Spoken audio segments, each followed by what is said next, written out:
What are the common mistakes that I've seen in sprint reviews? Well, the first one is it's not a review. The purpose of a sprint review is to really look properly at the product you're building, to decide what works and doesn't work for the customers. You know, are we solving the right problem? Are we solving it in the best way we can think of, in an appropriate way? Are we taking into account things that may be slightly bigger picture? And you can't do that by simply showing stuff. You have to have a conversation. So absolutely the most common thing I see is that it's not really a sprint review. It's a demonstration of a working product. That's a good thing. But that's it. So you have teams who turn up, they show what's happening, and then they go away. How do you improve that product if you don't have the conversation that goes with that demo? How do you make sure that you are actually building what the customer wants if you don't hear their feedback? So the most common one, and it is rife within the industry, is actually you're not running a sprint review. You have a demo meeting that might be called a sprint review. Okay. You will also see teams shy away from saying why there's a difference between what they thought they could achieve and what they actually achieved. Maybe at the goal level, maybe at the individual items level. Okay, the items aren't as important. If you've achieved the goal, it's a success. Okay, own it, celebrate it. Oh, I'm going to come to that in a second. But talk about it. Okay, take the opportunity to talk with people who have influence in your organisation. Okay, within the system within which you work, to say we are struggling with this. This happened that was beyond our control. Maybe, maybe not. Wouldn't it be great if they could help you, if they could turn around and say, I'll take that on for you. Yeah, that's not acceptable. This is incredibly important to us. So I, whoever they are, I'm going to step up to bat for you and get rid of that problem. They can only do that when they know about it. No, don't expect them, as smart as they are, to know everything. So tell them this is an issue for us.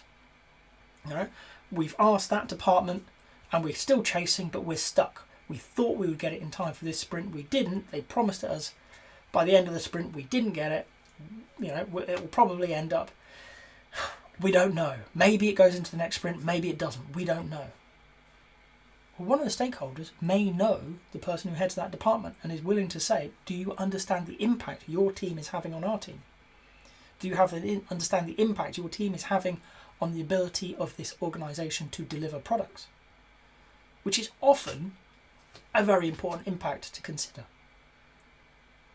You don't necessarily, either as a coach or a team member, have the ability to go and talk to that person. The stakeholders can.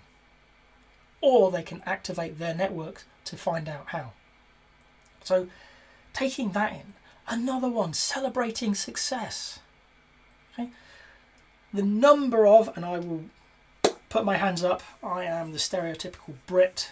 I'm not going to shout from the rooftops about success of myself or my team, but you need to acknowledge it. You do need to take the opportunity to say, look, we built a thing in a few weeks.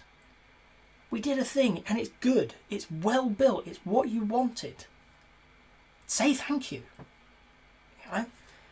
As a coach, I make sure I make time to thank the team, thank the product owner, heck, thank the Scrummaster, as thankless a job as it can be. And I encourage stakeholders to do the same. So when I'm working with them, I'm very often talking to the most senior stakeholder, and really one of the smallest tweaks they can say is, look, just recognise these people have put their heart and soul into working for a thing you want for the last 2 weeks. Just say, thanks, that's really good. I'm really happy with where that's going, and won't it be great if? And you can add feedback and you can ask for more. So take the opportunity with your team to just celebrate success.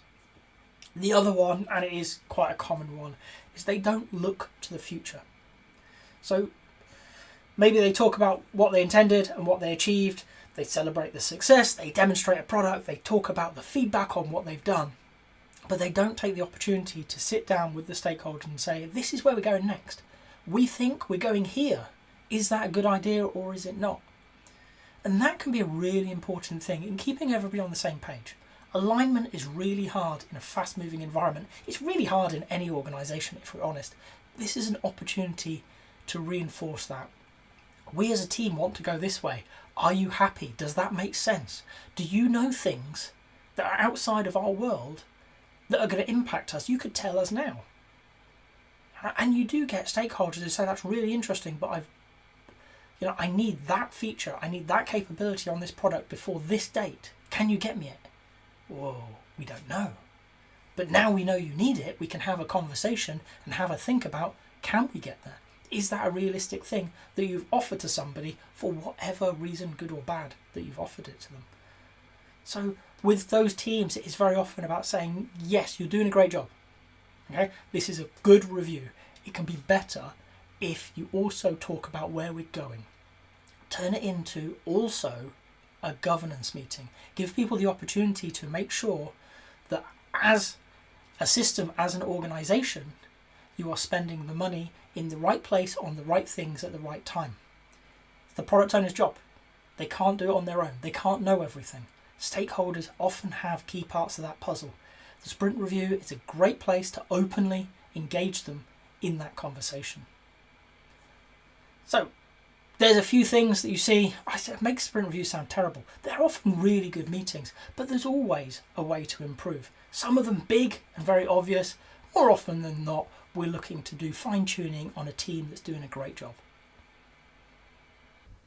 If you've got to this point in the video, I hope you've enjoyed it. If so, a like would be appreciated. If you want to hear more from me, more answers to questions that maybe you've got in the Agile world, please subscribe to the channel.